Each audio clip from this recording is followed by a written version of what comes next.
1997년에 편찬된 건축학의 교과서와 같은 책이 있습니다. 그 책의 이름은 건축개론 편찬회에서 지은 건축개론이라는 책입니다. 이 책은 우리나라 건축계를 대표하는 중진학자 그리고 실무자 25명의 집필진들이 각기 전공 분야로부터 건축이란 무엇인가 라는 물음에서부터 시작하여서 건축과 관련된 건축의 핵심이 되는 많은 주제들을 깊이 다루고 있는 책입니다. 이 책에 의하면 건축에 꼭 필요한 요소는 5가지다라고 말하고 있습니다. 첫 번째는 바로 터입니다. 환경적 요소에 대해서 이야기하고 있습니다. 두 번째는 건물 혹은 건축을 하는 컨셉입니다. 그리고 세 번째는 그 건축에 포인트가 있어야 되는데 이 포인트는 건축물이 추구하는 목적과 그리고 중요한 기능과 잘 맞아 떨어져야 한다는 이 강조점이 있고, 아울러 이 포인트가 건축물의 예술성을 좌지우지한다라고 말하고 있습니다. 네 번째는 설계와 공정 과정이 필요하고, 마지막으로는 경비와 시간이 있어야 된다. 이 5가지가 잘 어우러져야지 좋은 건축물이 나올 수 있다라고 말합니다. 그렇다면 우리 충일교회는 과연 이 기준으로 볼 때 얼마나 잘 지어지고 얼마나 좋은 요소를 잘 갖추고 있을까요? 다른 교인분들이 들으면 아니라고 할 수 있을지 모르겠지만, 단언컨대 제가 지금까지 봐온 교회 중에 우리 충일교회만큼 아름다운 교회를 보지 못한 것 같습니다. 동의하시나요? 네. 우리 충일교회도 터가 있었습니다.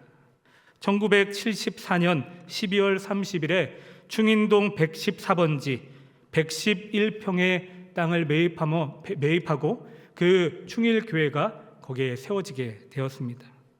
1993년 7월 지금의 알림동 성전 부지를 구입하여서 이렇게 아름다운 교회를 건축하게 되었습니다.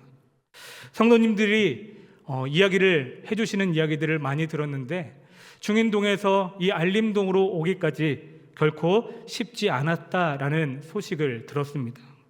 샘골이라는 단어처럼 땅에 물이 많아서 건축하기가 참 힘든 지역이었고, 사람들이 많이 모일 수 있는 시내 쪽이 아니라 어떻게 보면 아까 사진에도 나왔던 것처럼 주변에 아무것도 없는 그런 곳에 교회를 옮긴다는 것, 그것을 결정하고 실행하기까지 참 많은 어려움들이 있었겠다라는 생각을 해보게 되었습니다.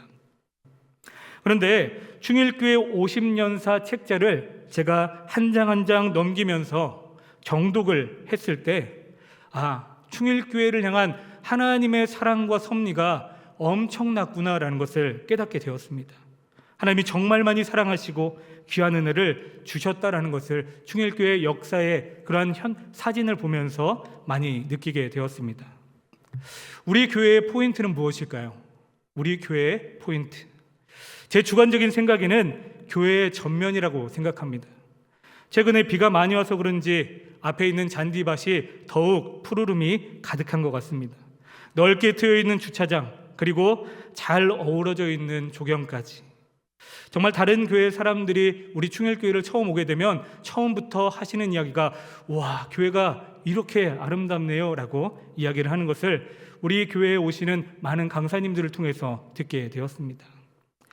이러한 아름다운 환경을 비롯한 마치 주님이 두 손을 뻗어서 우리를 안아주시는 것 같은 모습을 떠오르게 하는 우리 충일교회의 건물, 참 아름다운 교회라는 것을 매일매일 보는 우리들은 우리 교회가 얼마나 아름다운지 때때로는 잊어버리고 살아가는 것 같습니다. 충일교회도 지어질 때 설계도도 있었고, 공정도 있었고, 경비도 있었고, 걸린 시간도 있었습니다. 이 모든 것이 하나님의 은혜 가운데 잘 어우러지고 그리고 잘 진행되어서 지금의 이렇게 아름다운 충일교회가 세워지게 된 것입니다. 우리 충일교회처럼 참 아름다운 건물, 교회로서의 건물 매우 중요하지만, 오늘 본문에서는 사도 바울은 교회의 다른 모습에 대해서 이것이 중요하다고 이야기를 해주고 있습니다. 그것은 바로 교회의 내적인 모습이다라는 것이죠. 교회의 내면적인 모습이 참된 그리스도인의 공동체가 되어야지만 그것이 바로 하나님이 말씀하시는 참된 기쁨의 교회가 된다라는 것을 강조하고 있습니다. 그래서 바울은 에베소 교회의 교회로서의 모습은 바로 그리스도인들이 온전하게 서로 세워주며 함께하며 그 은혜를 나누는 것이 진정한 교회다라고 말하고 있습니다. 오늘 본문의 말씀 가운데 22절에 보면 교회를 이렇게 정의하고 있습니다. 지어져 가느니라. 참 좋은 편이라고 생각합니다. 지상에 있는 교회는 어떤 교회든지 주님 오시는 그날까지 완성된 모습이 아니라 계속해서 지어져 가는 교회다라는 생각을 해보게 됩니다. 만약 하나님께서 완성된 교회만 칭찬해 주시고 완성된 교회만 하나님께서 임재해 주신다면 우리 모두에게는 어쩌면 소망이 없을 수도 있습니다. 여전히 연약하고 부족한 우리들의 모습이 있기 때문이죠. 그런데 이렇게 지어져 간다, 여전히 교회는 완성된 것이 아니라 지어져 가고 있다라는 메시지는 우리들에게 참 큰 소망과 희망이 됩니다. 교회된 우리 한 사람 한 사람을 보면 사실 어떻습니까? 바울처럼 고집이 대단한 분도 있습니다. 베드로처럼 혈기가 대단한 분도 있습니다. 은혜를 기억하지 못하는 이스라엘 백성들처럼 불평, 불만을 가득하게 표출하는 성도님들도 있습니다. 이렇게 단면적인 모습만 본다면 우리들은 세상의 모습과 별반 다르지 않습니다. 그런데 우리는 하나님의 은혜로 지어져 가고 있다는 사실, 하나님의 은혜로 여전히 부족한 우리들이 지어져 가고 있다는 사실을 우리는 기억해야 합니다.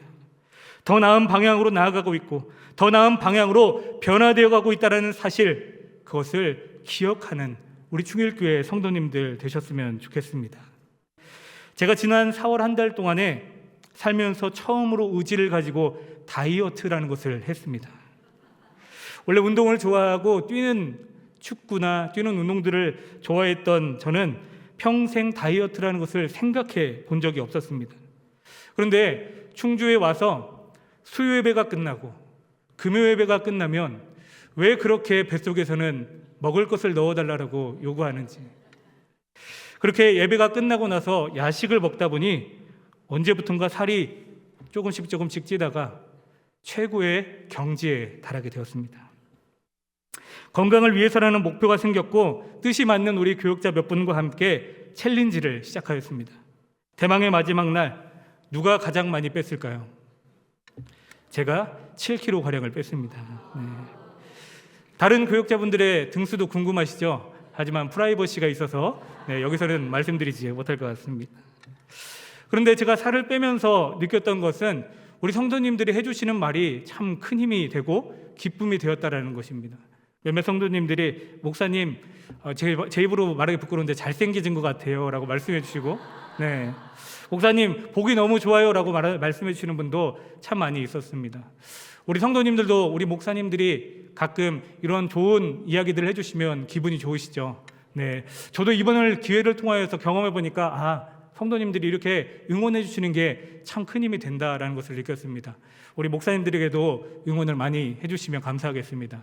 특별히 우리 위임 목사님은 이제 잘생겼다는 말은 이제 너무 많이 들으셔서 다른 칭찬을 해주시면 감사하겠습니다. 제가 만약 이제 결혼도 했고 누군가에게 잘 보일 필요가 있을까? 아직은 건강에 빨간불이 들어오지 않았으니까 나중에 하지 뭐 라는 생각으로 아무것도 하지 않고 움직이지 않았다면 저는 결코 살을 빼지 못했을 것입니다. 아무런 변화가 없었을 것입니다. 다이어트를 하면서 문득 떠오른 것이 있습니다.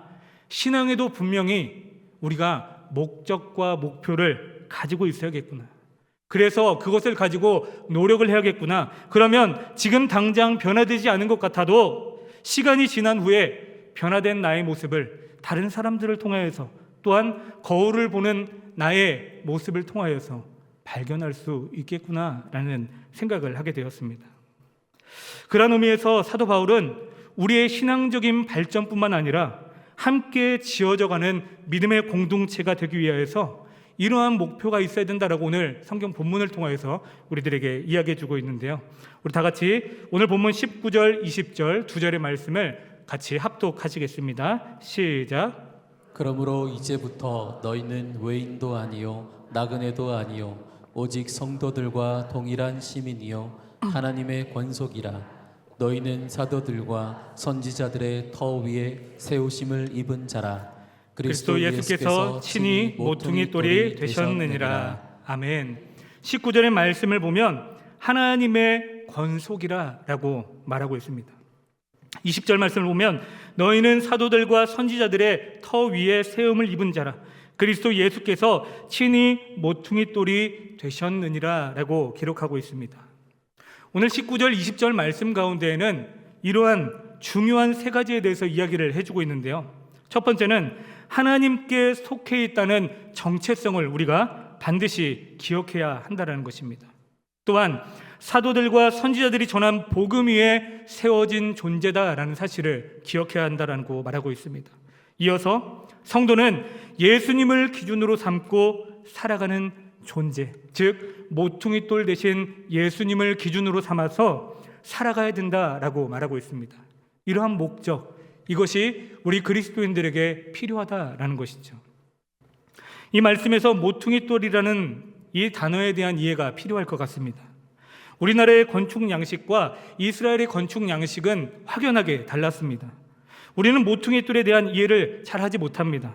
모퉁이돌은 그 이스라엘 사람들이 모퉁이돌이라고 한다면 이것이 건물을 짓는 네 모퉁이의 네 가지의 돌로 기둥을 잡는 것을 의미합니다.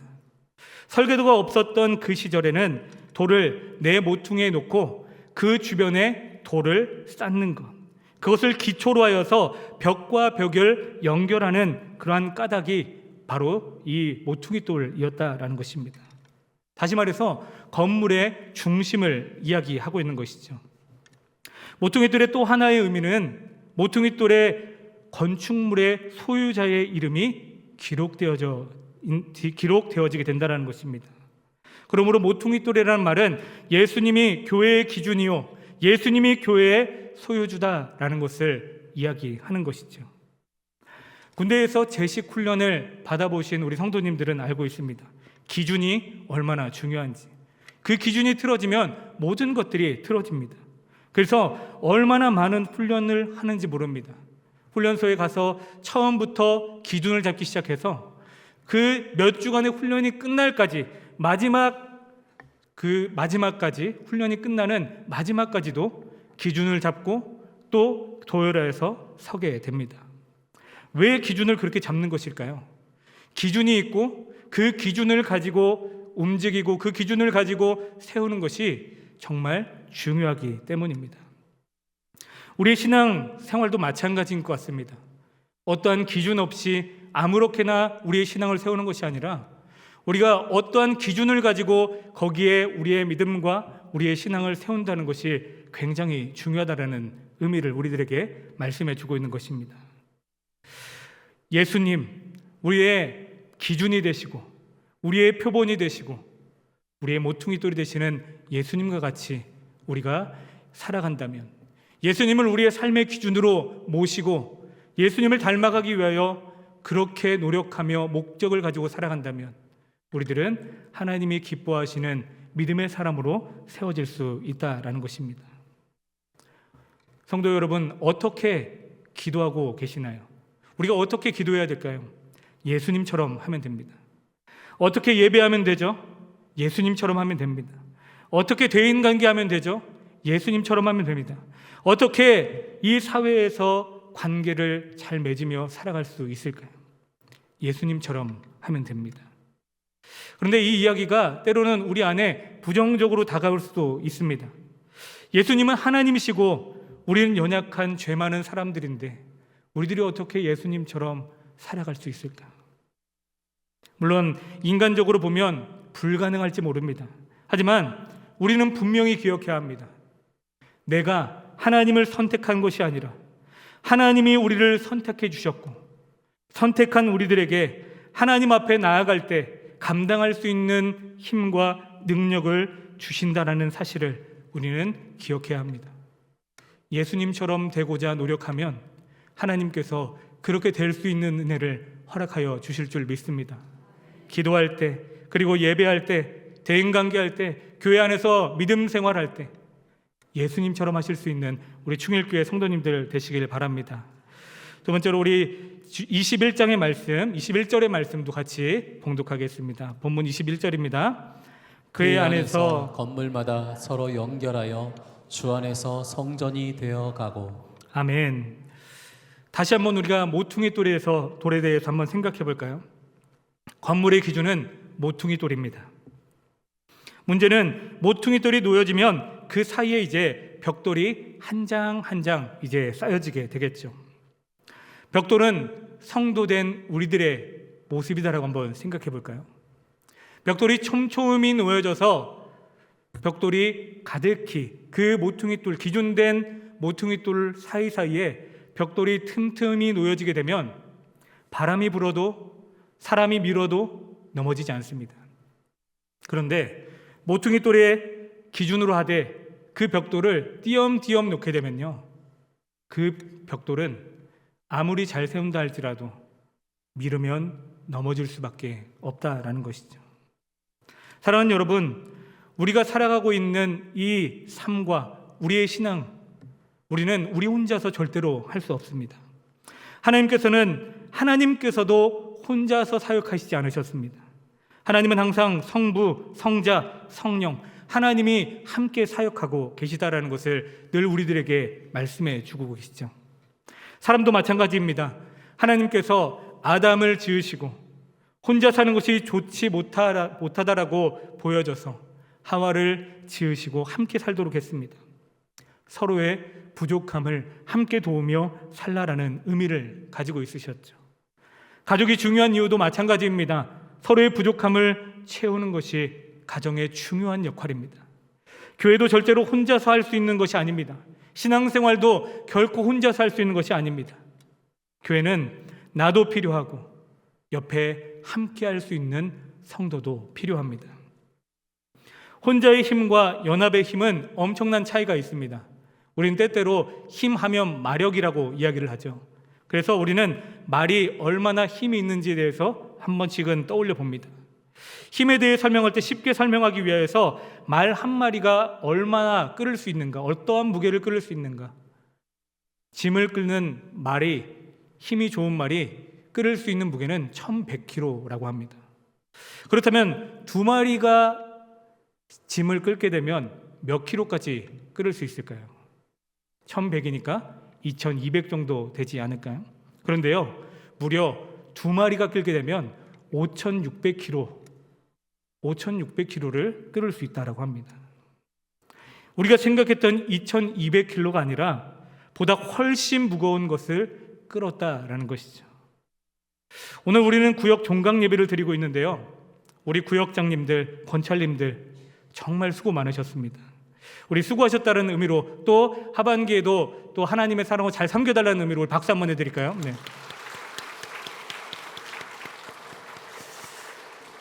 여러분, 우리 구역장 권찰님들이 움직이지 않는 짐과 같이 땅에 박혀있는 것 같은 우리 구역원분들을 매번 끌어주고 밀어주고 얼마나 많은 노력을 하고 계신지 모릅니다. 저도 신학대학원을 입학하면서 사역을 한 지 벌써 이제 12년 차가 되었습니다. 사역을 혼자 할 수 있었을까요? 결코 혼자 할 수 없었습니다. 저도 함께 사역하는 분들이 모두가 한 마음으로 섬겨주시는 모습도 보았고, 때로는 사역자와 리더들이 억지로 끌고 가야 하는 상황에 놓여져 있던 적도 있었습니다. 우리 구역장 권찰님들의 마음을 너무 잘 알고 있습니다. 구역도 마찬가지인 것 같습니다.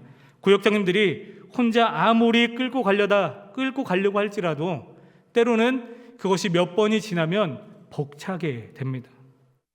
우리 권찰님들께서 함께 이끌어 주시면 정말 큰 힘이 됩니다. 그런데 우리 구역원분들까지 한 마음으로 모아주시면 그 믿음의 전진이 얼마나 빠르게 되는지 모릅니다. 궁금하시죠? 다음 하반기에는 더욱 모이기 힘쓸 수 있는 우리 구역원들이 되셨으면 좋겠습니다. 교회는 바로 이런 곳입니다. 교회는 모퉁이 돌 대신 예수님을 중심으로 성도들이 한 사람 한 사람 힘을 합칠 때, 그것이야말로 하나님이 말씀하시는 교회의 모습이고, 믿음으로 달려갈 수 있는 교회의 모습이다라는 것입니다. 한 사람이 받은 그 직분, 자신이 받은 은사, 자신의 받은 달란트로 함께 협력하여서 함께 세워져 가는 교회는 하나님께서 기뻐하시는 교회요, 튼튼한 교회요, 함께 세워져 가는 교회인 줄 믿습니다.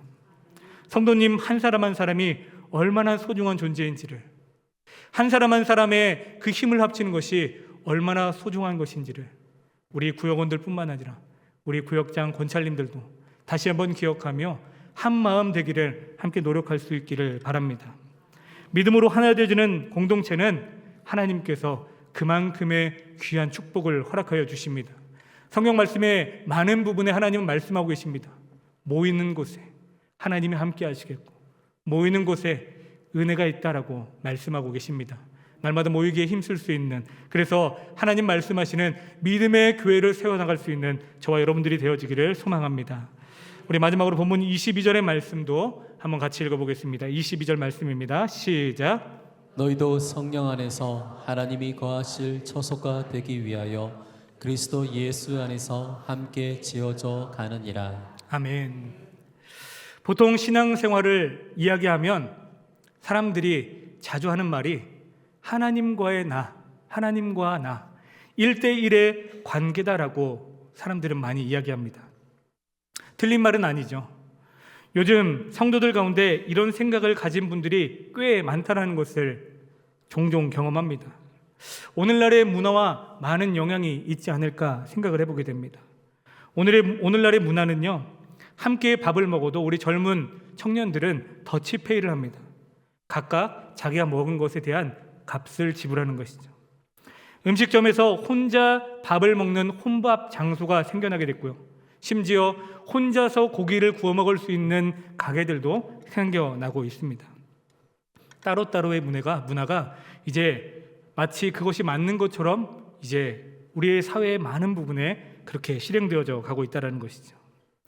그러니 신앙생활도 내가 하나님과의 관계만 좋으면 되지, 내가 예배 잘 드리면 되지, 내가 교회 나가서 하나님 앞에 찬양하고 기도하면 되지라고 생각하는 부분이 많습니다. 그런데 그것은 결코 성경적이지 않다라는 것입니다. 성경은 교회를 몸에 비유를 하였죠. 예수님은 교회의 머리다라고 말씀하셨습니다. 그러면 머리를 뺀 목, 팔, 다리, 몸통, 오장육부, 이 역할을 성도들이 감당해야 된다라는 것입니다. 육체의 어느 부위가 약해지면 그 약해진 부위로 인하여서 다른 부분이 조금 그것을 커버하기 위해서 힘이 생겨나기도 합니다. 그런데 그것이 당장은 힘이 조금 생겨나는 것 같지만 그것이 길어지면 결국 하나씩 망가지는 것이 우리들의 육체죠. 그래서 자신이 맡은 역할을 무엇이든 그 역할을 다 할 때에 우리들은 함께 지어져 간다라고 말할 수 있습니다. 교회 안에서도 마찬가지입니다. 나 혼자만 잘하는 것이 아니라, 나 혼자만 신앙생활이 기쁘고 즐겁고 나 혼자만 깊어지는 것이 아니라 나도 기쁘고 옆에 있는 성도도 함께 기쁘며 우리 모든 공동체가 함께 어우러질 때 그것이야말로 건강한 교회다라고 말할 수 있는 것이죠. 이것이 얼마나 큰 축복인지 모릅니다. 여러분, 연결되어져야 합니다. 연결되어져 있는 것은 성장입니다. 여러분, 영적인 성장 중에는요, 내가 많이 깨달아서 내가 신령한 지식을 축적해서 성장이 일어나는 것도 있지만 다른 사람들과 잘 연결되어져서 성장하는 사실이 있다는 사실을 우리는 반드시 기억해야 됩니다. 나만의 신앙이 아니라, 나만의 기쁨이 아니라 함께 하나님이 말씀하시는, 함께 기뻐하고 함께 즐거워하고 함께 하나님의 영광을 나타내는 한 사람 한 사람이 세워진 믿음의 공동체를 하나님이 기뻐하신다라는 것입니다. 사랑하는 여러분, 우리의 몸의 일부분이 하나씩 두게 되면 각자가 살아갈 수 있나요? 살아갈 수 없습니다. 하다못해 우리의 손이, 우리의 발이 잘린다 할지라도 그것은 살아갈 수 없습니다. 하나님은 우리를 완성된 교회에 두지 않으시고 예수님과 우리가 협력하여 교회를 지어가도록 계속해서 우리들에게 말씀하고 계십니다. 그러기에 우리는 기도하고 회의하고 합력하여 함께 아름다운 교회를 만들어가야 될 분명한 목표가 있고 목적이 있습니다. 우리 충일교회 사진입니다. 정말 아름답죠. 건물이 멋지고 환경이 잘 조성되어져 있습니다. 그런데 아무리 좋은 건물, 아무리 좋은 환경이 있을지라도 그 안에 믿음의 사람들, 합력하기로 결단한 사람들, 서로를 사랑하고 이해하고 배려해주는 믿음의 사람들이 없다면 하나님은 이것을 교회라고 말씀하시지 않습니다.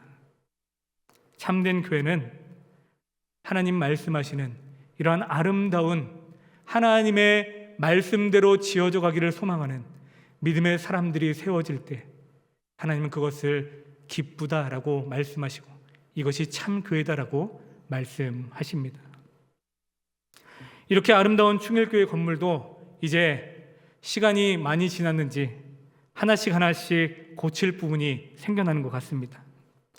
고장난 부분을 고치고 더 좋은 환경으로 계속해서 만들어 가고 있습니다. 건물도 이렇게 계속해서 좋은 환경으로 만들어 가기 위하여서 노력하는데 사랑하는 여러분, 30년, 40년, 50년 신앙생활했던 우리들의 신앙의 모습은 계속해서 고장나는 것이 있는데 고치고 세워가고 있으신지요? 바라옵기는 함께 하나님이 말씀하시는 함께 지어져가는 믿음의 교회, 즉 함께 고쳐가며 함께 세워가는 믿음의 교회, 그런 교회가 우리 충일교회가 되기를 소망합니다. 오늘 말씀을 목표로 잘 세워서 마음속에 잘 새김으로 하나님께 칭찬받는 교회, 하나님이 인정해 주시는 교회, 함께 아름다운 교회로 서로가 사랑으로 품어주고 서로 아름답게 세워짐으로 인하여서 어떠한 풍파와 어떠한 어려움이 올지라도 흔들리지 않는 믿음의 교회로 세워져 갈 수 있는 우리 충일교회가 되기를 간절히 소망합니다. 구역 종강입니다. 구역이 종강하는 시점에 제가 구역이 이렇게 함께 지어져 가야 된다라고 이야기하는 것이 어쩌면 조금 맞지 않은 것이라고 생각이 되어지지만 우리 성도님들이 이 구역 방학 기간 동안에 먼저 건강한 나를 만들고 그 건강한 나의 모습이 구역 안에서 다시 하반기에 함께 모이게 될 때 나의 그 건강함을 다른 성도들에게도 전해줄 수 있는 행복 바이러스가 되어질 수 있는 우리 충일교회 아름다운 공동체가 되어지기를 간절히 소망합니다. 그것을 위하여서 함께 기도하고 함께 믿음으로 세워가는 우리 모두가 되어지기를 간절히 소망합니다.